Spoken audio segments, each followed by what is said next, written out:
Hi guys, how you doing? This is Ben, the Real Estate Pro, coming at you. Hopefully, going to kick you some knowledge. Hey, I wanted to alert everybody to this Housing Wire article came out a couple days ago, and this is something that's kind of interesting in that it has to do with the Noselek case up in Boston I think was filed back in 2020 concerning against Noselek, which is the name of the plaintiff, and MLS Pin, along with I believe it's like Keller Williams, all the usual suspects, if I remember correctly. Keller Williams, Anywhere Real Estate, and Home Services of America, I believe.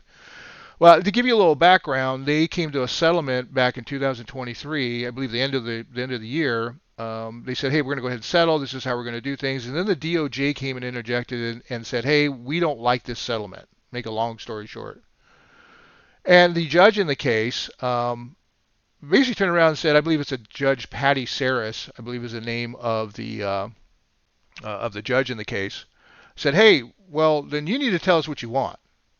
Okay, because up until this point, really the DOJ, whenever they get involved in some of these cases, no, they never really say or never really show their hand and say, "Hey, this is what we want. This is how we want these settlements, how they want these settlements to go." Okay, and what's crucial about this, and the reason why that I think it's so important, is that now we have a framework by which the DOJ will um, give their blessing, so to speak, to these different settlements that are happening and these different lawsuits. Okay, because right now there's like I think 15, 16 commission lawsuits out there after Sitzer Burnett. They just Merle's about to, I believe, go to trial here pretty soon.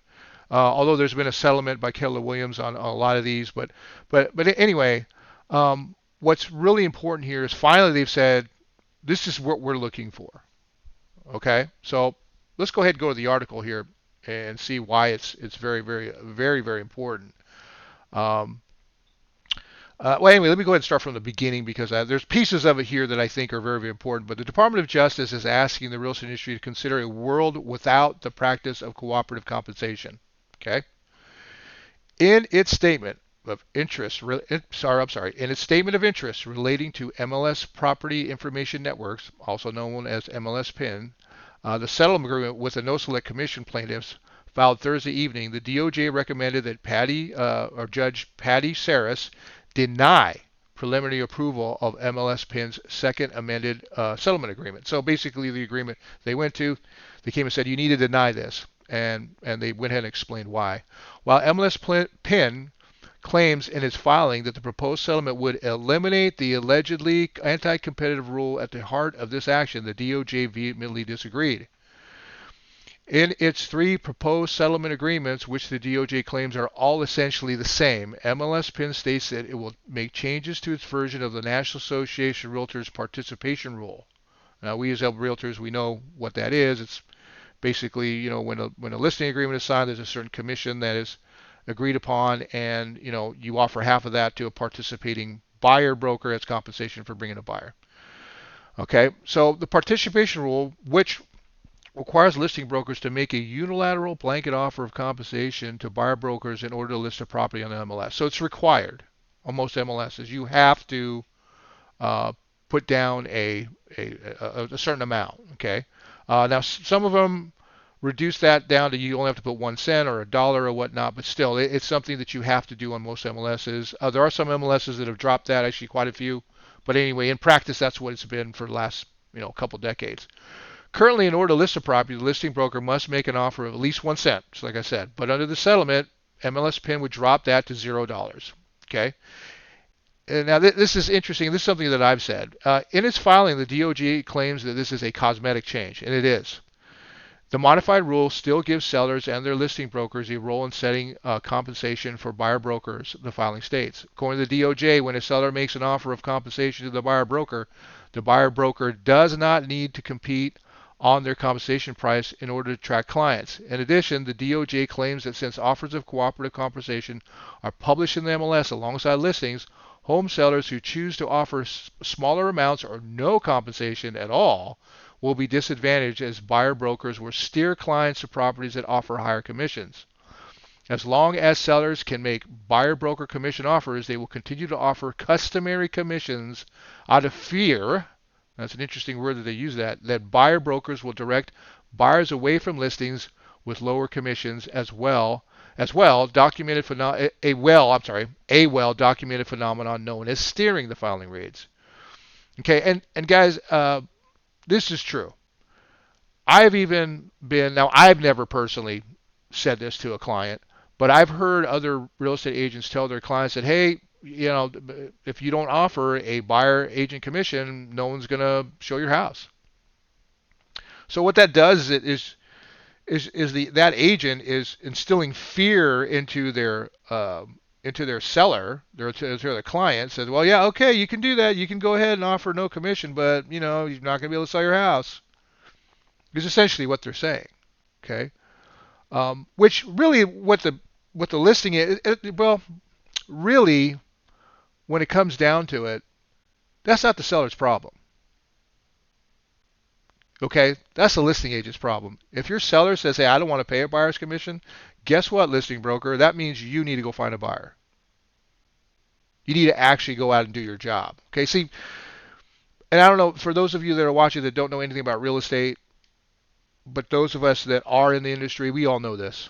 Okay, now don't get me wrong. There's something to marketing. There's something to knowledge and knowing your market. That type of. I'm not saying that that's not important, but what I'm saying is we know that most real estate agents out there, especially listing agents, they get a listing. They do a minimal amount of work, even take pictures with their phone. Maybe hire a photographer to go and do drone pictures and to do pictures inside and out of the house. But they just list it on MLS and wait for a buyer to come. Yeah, they might stick it up on their social media or whatever, but that's really all people do. And depending on the market, I mean, sometimes they don't even need to do any marketing because once they stick it on the MLS, they get offers like within hours, sometimes within days or even minutes in some cases, right? And then the offers come in, they go to their seller, they pick an offer, they open escrow, and and off you go, right? And that's really what a lot of agents, that's what they rely on. They rely on that system, okay, of getting a listing, negotiating a commission, and then sharing that commission with a buyer agent. Okay, and I think that's why a lot of agents are really ticked about all this, and I don't blame them. I mean, this it's a huge change. But instead of looking at this from a standpoint of this huge change and really getting mad about it, I look at it from a standpoint of okay, I need to change what I'm doing, and I need to look out for my client and better serve them and the public. That's really the way you should be looking at it. Okay, if the rules change, fine. Let's find out what the rules are and let's go ahead and get listings, serve our clients, and and make the income that we all got into this business to make money. We didn't get into this business necessarily to. I mean, I want to help people and do all that too, but I got to feed my family, right? This is a profession. Just get really good at it is my point. Okay. Let me go on with uh, the article. So a rule change that merely expands the theoretical range, I can't talk today, of allowable buyer broker commission offers by 1 cent is unlikely to reduce broker commission rates. If virtually no sellers make if virtually no sellers make 1 cent offers of compensation to buyer brokers now, they are unlikely to make 0 cent offers under the new rule. Okay, and the other thing too is what's the difference? What's the difference between 1 cent and no cents, right, or nothing? So there's really, and it's just it's just a field that a listing agent would fill in anyway. Okay.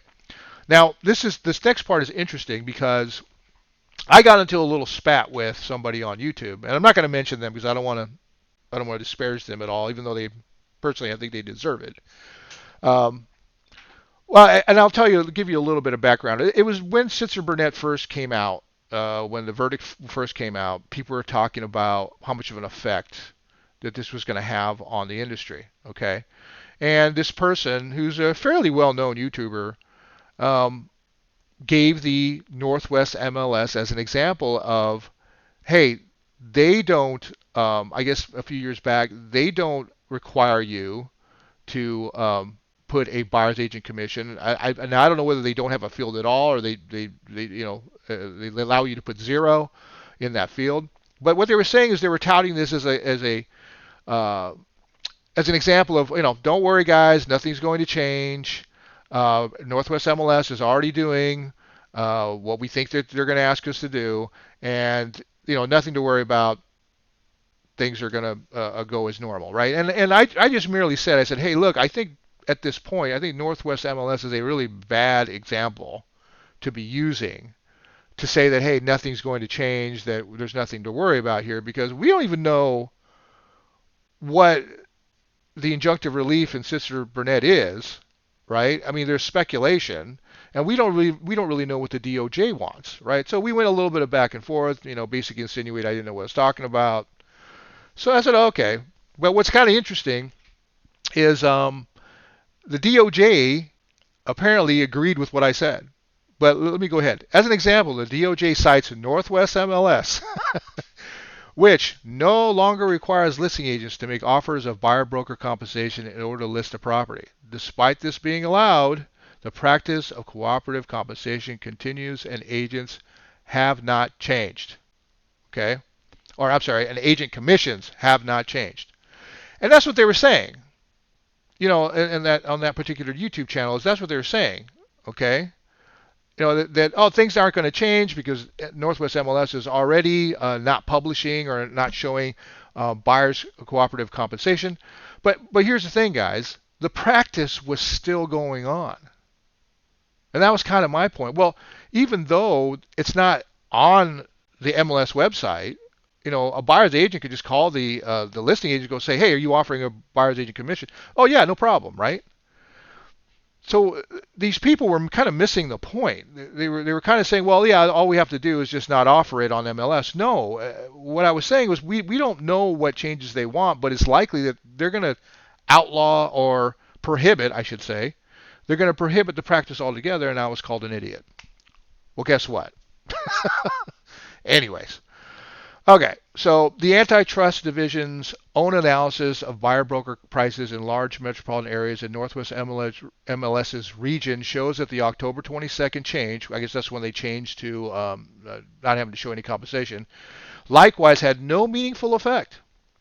If that revision promoted buyer-broker competition, buyer-broker prices in large metropolitan areas in the Northwest MLS's region should have declined relative to buyer-broker prices in other large metropolitan areas where there were no similar changes to the MLS rules. So they're basically saying, even though they did this, MLS said, well, you don't have to put buyer's agent compensation in that field, or they got rid of that field altogether. It didn't change anything. Okay? Changed nothing, which is like I said, this YouTuber was saying, yeah, it's not going to change anything. But the DOJ wants change. The Antitrust Division's analysis, however, found no meaningful difference between the change in buyer broker prices in large metropolitan areas in the Northwest region and the change in buyer brokers in other. Oh, I think I already read that. Okay. So the DOJ actually cited Northwest MLS, which I thought was just interesting. Okay. It goes on to say that the Real Estate Board of New York, RBNY, has recently made similar changes to its rules, but the DOJ points out that this has not released it of claims from injured home sellers or buyers, as RBNY is still defended in the March Commission lawsuit. So I guess they were named in a lawsuit. I don't remember which one. There's like 15, 16 of them now. And even though they made the changes, they're still being sued. Okay. The next thing, an end to cooperative compensation, and this, I think, and a lot of people have thought from the very beginning, this is what the DOJ wants, okay? An end to cooperative compensation. Instead of the rule changes proposed by MLS PIN in the settlement, the DOJ tells Saris that prohibiting offers of buyer-broker compensation, meaning that sellers would be responsible for determining only the compensation of their own broker in the listing contract, and buyers would be responsible for determining the compensation of their own broker in a buyer-broker representation contract, would better serve consumers. Okay? So that's what they want. They want buyers to pay their agent. They want sellers to pay their agent. And they're saying that that would better serve consumers. Okay? Now, that's debatable. There are scenarios where that's actually going to hurt consumers. But then again, something that I always say, the market will adjust. The market will tell us whether it's good practice or not. The market will tell us whether it's bad or not. Okay? And that's going to be significant here in a couple minutes.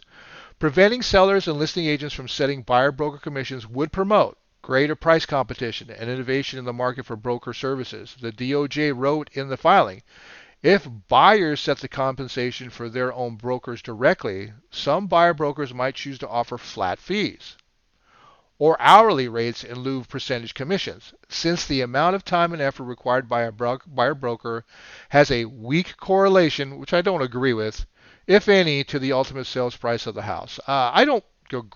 I see why the DOJ says that, because that's kind of more of a layperson's perception. But I've had to do a lot of work on a property, and I've had some properties that sold for the same amount, and they were just a breeze. And I've had other properties where we had to do a lot of work, and basically we're in the same price range. So I don't think that that's true. Are there certain situations where, yeah, I'd have to do a lot of work? Yeah, that's true. But it's just not necessarily always the case, is my point. And most, if not all, buyers would likely prefer a fee structure that does not reward their broker for helping them to pay more for a home. And that's something that we agents, and if you're listening to this, and some of you may be getting a little bit upset, don't get upset at me. I'm just reporting it, okay?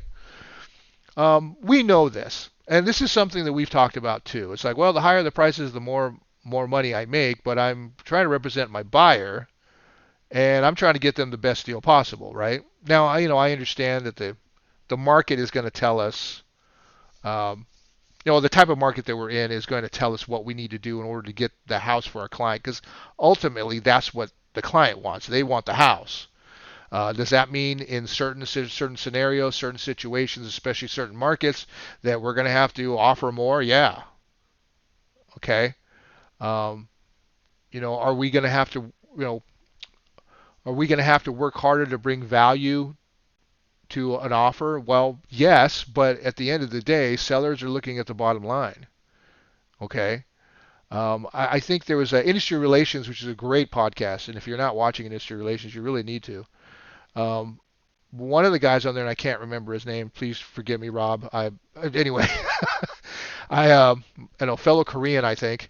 Anyway, his partner there was saying that buyers agents really need to go out and present their value, as to what they do and their experience, and really leverage that in order to be able to go out and find and represent buyers. Which, he said something to the effect of that, hey, I'm the guy that's going to get the deal done, right? Which, yes, that's what you want to do. However, I think that's really kind of not a good way of looking at it.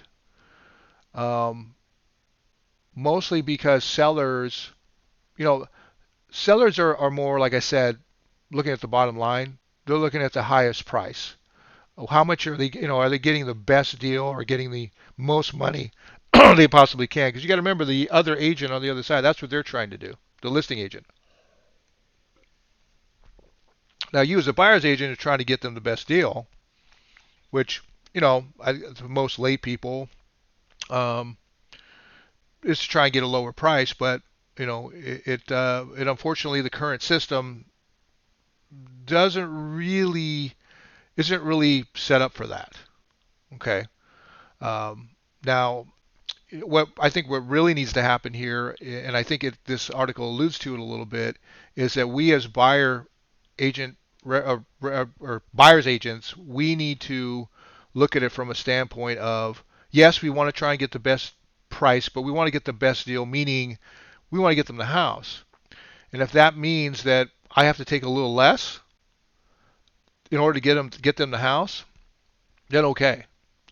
That's just me, though. Okay. Let's go ahead and keep reading. Buyer's big ask. While the industry has repeatedly voiced its concerns about forcing buyers to pay out of pocket for broker representation, the DOJ claimed in its filing that while some buyers may choose to pay out of pocket, others could still choose to request in an offer that the seller pay a specified amount to the buyer broker from the proceeds of the home sales. Thus, the current practice could continue where the seller factors the commissions into the offer the seller is willing to accept. Okay. According to the DOJ, having the buyer request the seller cover their broker fee in the offer, similarly to how a buyer may ask a seller to cover closing costs, would make it straightforward for a seller to compare offers that include a request for the seller to pay the buyer's broker with offers that do not include such a request. The DOJ also noted that this type of conditional offer is permitted under federal government lending programs, thus requiring no changes to lending regulations. So what they're essentially saying is you can keep doing what you're doing in practice. Okay, you have to do it a little different way, but rather than the selling agent offering it on the MLS, you just take it as a case-by-case basis from whatever buyer you're dealing with. So a buyer would say, "Hey, look, could you pay my buyer's agent commission?" Okay, and this is a little different in that what they're saying here is because I always thought of it as like, well, you can ask for seller concession, then use that to pay your buyer's agent. But what they're essentially saying here is that you can do the same thing that we've always been doing, but the buyer has to ask for it. Okay, so if you're a buyer's agent, all right, now this opens up a whole other can of worms, but if you're a buyer's agent uh, and your client doesn't have the funds to really compensate you, well, you can ask the seller to buy it or to pay it, which is essentially what's happening now. Right? So that's what they're saying. So they're saying, look, if you want to continue to practice in a fashion that is similar to what you have right now, you can do this. That's my read on it. Just my opinion, not legal advice, just my read on it. Okay? Well, herein lies the rub, as one of my mentors used to say. Um, that brings up the question is having a buyer's agent actually hurting the consumer or their chances, or the buyer, I should say, in their chances of acquiring a property? And I would say there are certain situations where that will be the case. I'll give you an example. Let's just say, because most of us as agents, we realize that there's a lot of money that people have to come up with in order to buy a house. So they buy the house, they have to come up with closing costs, maybe other costs, the cost of moving. There's all kinds of things that aren't isn't necessarily in the transaction, other costs that aren't related necessarily directly to the transaction that the buyer has to come up with. And now having to come up with, you know, in most markets that I'm in, we're talking 10, 15, maybe 20 grand extra. Okay. And that could be, you could be in some cases almost doubling their closing costs. Okay. In that type of scenario. So then forcing them to have to ask the seller to pay for that. There are some creative ways that could be done, but if I'm a seller or if I'm representing a seller and I'm looking down and I've got 3 or 4 offers here and I've got one offer that's saying I'll pay your full price and you don't have to pay my agent commission, and I have another one that's at the same price says, well, I need you to pay my buyer commission, or buyer commission, I said seller, I'm sorry, or pay the commission to my buyer. Let me ask you, which one's more attractive to you? Now, are there other factors to take into consideration? Sure. But if you have two offers that are relatively the same number, everything, and then you're going to net out in your head, well, shoot, yeah, they're offering me what I'm asking, but then, but I have to come out of pocket 15 grand to help the buyer pay for their agent commission. Well, I think I'm going to take the other offer. I mean, it's only common sense. You know what I mean? So I can see why a scenario like that in the current fashion, even though in effect it's kind of the same thing, but I can see how a buyer could be severely disadvantaged in that particular scenario. So then the buyer has to decide, do I want to go into a transaction either with no representation or some type of dual agency type of scenario, which most states do have. But you have to ask yourself, do I want to go into this and do I want to get my own agent and then pay them and possibly have my offer be weaker because of it, or do I just want to call the listing agent directly and just say, I want to put in I want to look at this house, I want to put in an offer. There are pros and cons to both. Okay, but something to think about. All right. So, anyways, uh, just kind of want to go over uh, a couple of other things here. And this is a 4-year saga, which it just talks about the Noselek case, a little bit about what happened during that time, and since they came to an agreement, a settlement, and the DOJ came in and said, hey, we don't like it. Talks a little bit about Sitzer Burnett, but anyway, that's the main crux of this article. Okay, so what you can take away from it is, look, the participation rule, they want it to go away, and if you want to get down to the nuts and bolts of it, they want the buyer to pay their agent and the seller to pay their agent. Okay, at the end of the day. Now you may say, and I kind of alluded to this earlier, is I said, well, that puts buyers under a serious disadvantage because they're going to have to decide whether they're going to have to go in with no representation at all, or they're going to have to go in with some type of dual agency type of scenario. And there's issues to dual agency. That's a whole other video. But what I find very interesting is we're starting to see brokerages make a change. Okay, and I'm going to go over to this company called De Leon Realty. Now they're up in Silicon Valley. The houses up there, like pretty much any type of house is like $1 million up there. Doesn't really matter. But what's interesting about them is, and I'm going to go ahead and come back to it, but they're offering list with De Leon for 3.5% or less total commission. Let me make it come back here. I don't know how to make this stop, but anyway. You still get the complimentary access to all their different selling points, okay? Marketing, home prep, inspections. I think it looks like I hit something. But anyway, let me go ahead and go back to there we go. So what they're essentially saying is it's 3.5% total commission, okay? And if you look at their website, it says redefining real estate, okay? De Leon Realty can save you money, all right? Now, this part here is a couple of videos, okay, that you can watch if you go to the website. But let's go ahead and read what they say on their website. And this looks like a very well put together website. The brokerage seems solid. Like I said, it's not. I just don't know. I'm not up in that area, so I don't really know much about them. But they are apparently a very reputable, very good company to work with. So if you are up in that area, you may want to go ahead and give De Leon a call. And see if you can, if they can provide you the services that they need. They seem certainly very capable. So anyway, what it says on their website is list with the De Leon team for 3.5% or less total commission. We have entered a new era in real estate in which sellers do not have to pay 2.5% or more for buyers agents. Very important, guys. You got to remember, this isn't some just little mom and pop brokerage out there. This is a very reputable, very well-known brokerage. I believe they tout themselves as being number one in that area. That they're making the change. So so let's just go ahead and keep reading here. Most of our sellers are electing to offer only $10,000 as a buyer's agent. If the agent wants more, then the buyer can pay the difference. If not, Ken De Leon will represent the buyer on our listings at no charge. That's right. We will even waive the $10,000. The client-centric business model saves the sellers money and attracts more buyers to our listings. It's no wonder we are the number one listing team in Silicon Valley. I'm sure. Now, maybe they are. It could just be when people say that, it's more of an opinion, right? But it's a very, very good website. And it looks like they've been in the news or whatnot. Very, very, very, very, very interesting.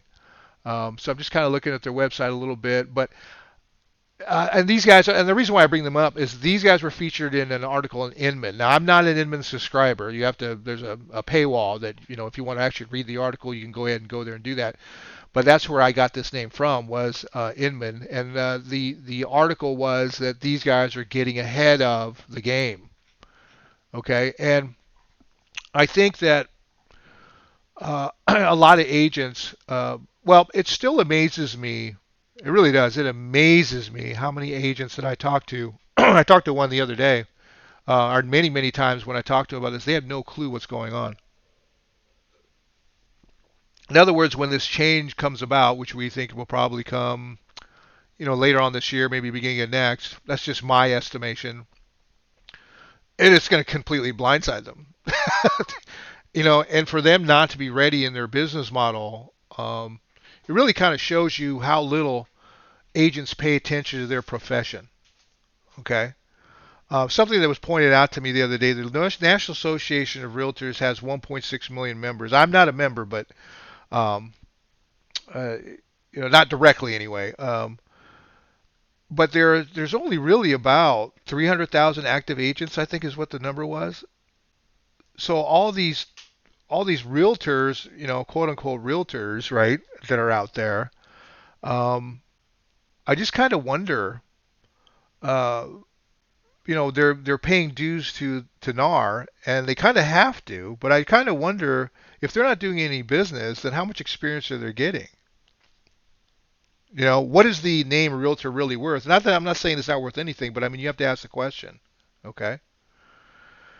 So so anyway, the change and the reason why I'm showing you this is change has started.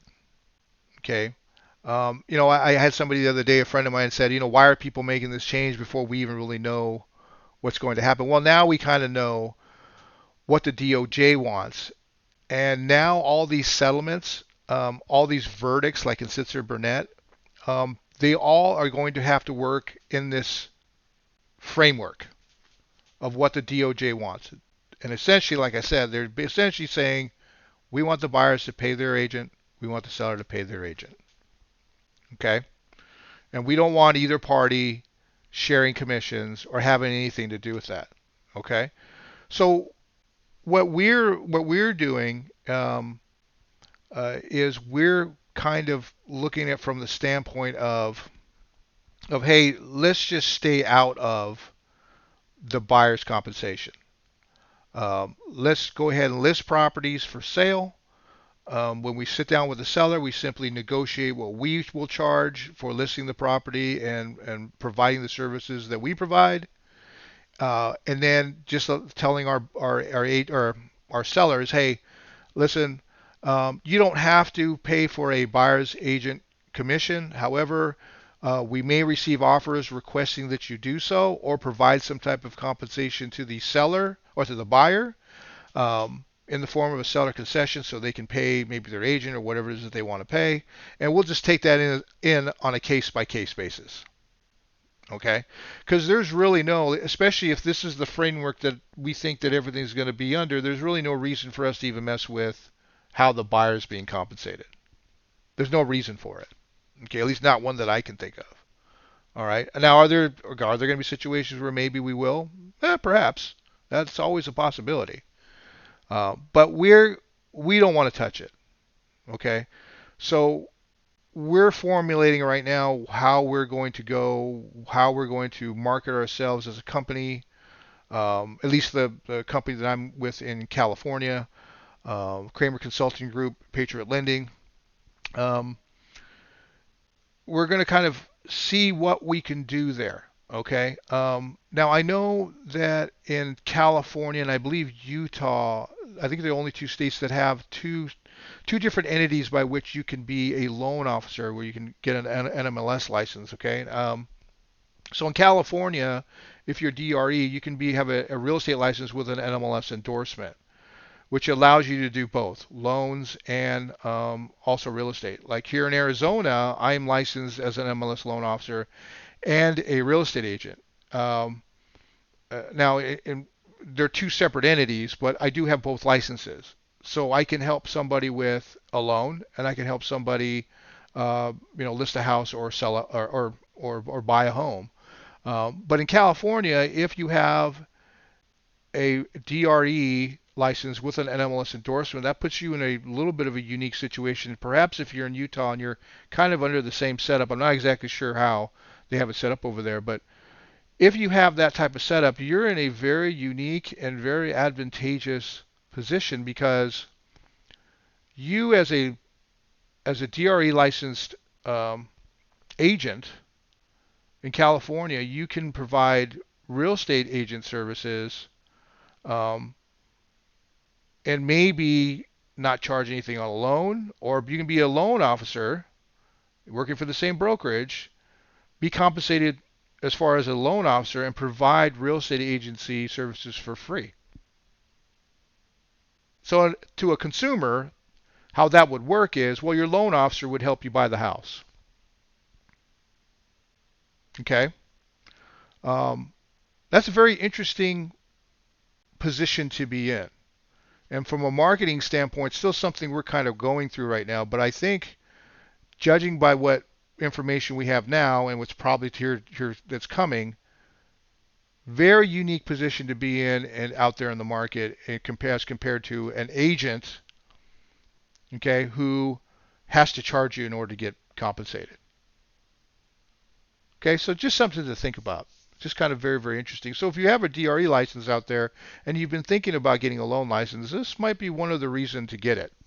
Because, if you could save consumers or buyers a lot of money, um, and when you do loans, you don't have to charge fees, okay, to the buyer. So they wouldn't be charged a loan origination fee, and they wouldn't be charged any fees as far as buyer's agency. Very powerful. Okay. Are there issues with that? Yes, there are, but there are really more issues for the agent loan officer in this particular case. Okay. So, anyways, guys, I just want to kind of bring this out there, give you this information because I know there's only a few of you that are probably even watching this, but I think there's a lot of good information in this article. I encourage you to go and look at it. Go to De Leon's Realty in Simi Valley. Go to their website. Check it out. See how they're marketing themselves.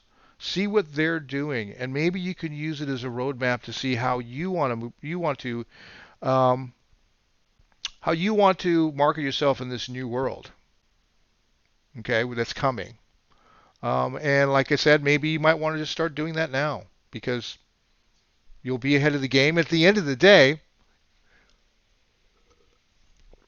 even though you might say, hey, why do this now when we don't even know what's coming down? Well, we kind of knew what's coming down, but if you're cheaper than everybody else and you're providing services to everybody else at a much lower rate, that's 3.5%, what's on the screen right now, versus 5 or 6% that other brokers will be trying to charge. That's a pretty good position. Okay. So, anyways, guys, this has been the Real Estate Pro. Hopefully this was enjoyable. This was a little bit longer than I wanted it to be, but there was a lot to talk about. So have a good day, and we'll talk to you later.